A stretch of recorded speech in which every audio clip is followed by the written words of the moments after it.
Last week, we talked about being able to recession-proof your finances. And towards the end of the content, we were talking about being able to find the fine balance between investing, saving, paying off debt, and having insurance, right? So last week, we talked about being able to kind of manage all of that at the same time, but we didn't really get into an example. And I know a lot of you like the examples and what I would personally do in certain situations. So insurance should be considered part of your mandatory expenses. And if you're familiar with my budget setting tool, you know that we have the mandatories and then we have the extras. And anything that's left over in terms of income after the mandatory expenses is called your discretionary income. What I would say is include your minimum debt payments, your living expenses, and your insurance all part as mandatory expenses. And let's say you have $500 left over each month in your discretionary income. That's $500 that you could spend on dining out, clothing, food, expediting your debt payoff, investing, saving, all of that fun stuff. So number one, once you've identified how much money you actually have left over each month after all of your mandatory stuff is taken care of, figure out how much you want to be setting aside towards your financial future versus your financial present. So that would mean, how much do you want to put toward expediting debt, how much you want to put towards savings, how much you want to put towards investing, and then how much you want to put towards everything else like food, dining out, entertainment, concerts, all of that fun stuff. What I would personally do is start with my mandatory extra expenses and then work backwards and see what I have left over in my extras, right? What I have seen with my clients is if you're able to dedicate $25 extra each month towards your debt payments, in addition to the minimum payments that you're putting each month, that is enough for you to help expedite your debt payoff. And in some cases, pay it off twice as fast. So out of that $500, take $25 off the top and put it towards expediting your debt payoff.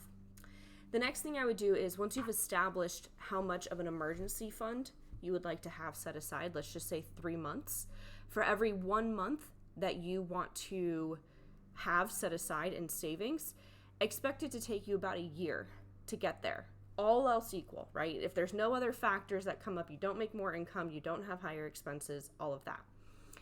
So if you have 3 months that you want to have set aside, take the amount that you want and divide it by 36 payments, right? That's 36 months.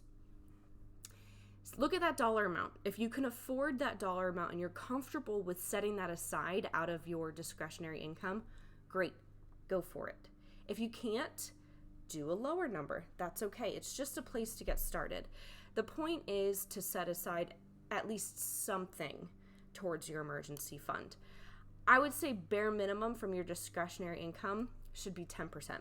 So in this case, $50 each month. So now you have $75 already allocated, 25 for debt, 50 for the emergency fund. But again, see if you can make your goal for every 1 month, 1 year in terms of timeline to get there. The next thing I would do is look at investments. Investments is one of those things where you need to work a little bit more on figuring out your end goal that you're working towards. And then you can see what that monthly amount looks like. If you are new here, go back to some of my previous content. I talk about calculating your financial independence number. This is another way of talking about retirement. So this is how you identify your end goal.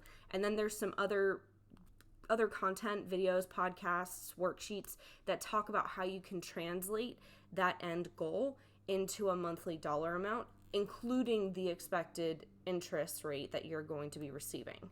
Okay? So we're not going to talk about that too much in this video, but go back to that previous content. I'll link it below for you so you don't even have to search for it. But that will tell you how much you need to set aside each month to get to your goal within your desired timeline. If you cannot set aside that dollar amount right now, if it's too much, again, any little bit helps. If you can, match what you're setting aside for savings. That should be your bare minimum goal. So 25 extra towards debt, 50 towards savings, bare minimum, 50 towards investing, bare minimum. Try to make those your goals, okay? And this is based off of the fact that you have, let's just say, $500 in discretionary or leftover income each month. At that point, you now have $425 left over in your budget. And this is where you really get to make differences in your financial future.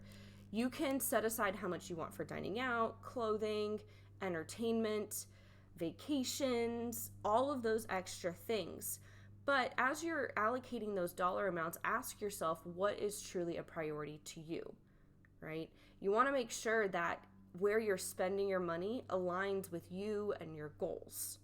And if you need more information on that, go through some of my earlier videos. I won't link those down below because it'll be too much links in the below part, but it's a great opportunity for you to identify what truly is your priorities. And remember, that's all that a budget is. It's a monetary reflection of your priorities. So as you are approaching this time of uncertainty, or maybe you're already living in a time of uncertainty, whether there's a recession coming or not, right? You should still have your finances recession-proof or financial obstacle-proof. And these are the things that you can do. Revisit last week's content, see the 5 easy steps that you can take, go through this piece of content again as well, and see how you can take your money to the next level and find that happy balance. If you have any questions, I am always happy to chat with you. Seriously, I love talking about money and making you feel empowered through that financial education. So if you ever have any questions, you can schedule a free call with me. That will be linked down below. Other than that, I hope you'll have a great week, and I'll catch you next time.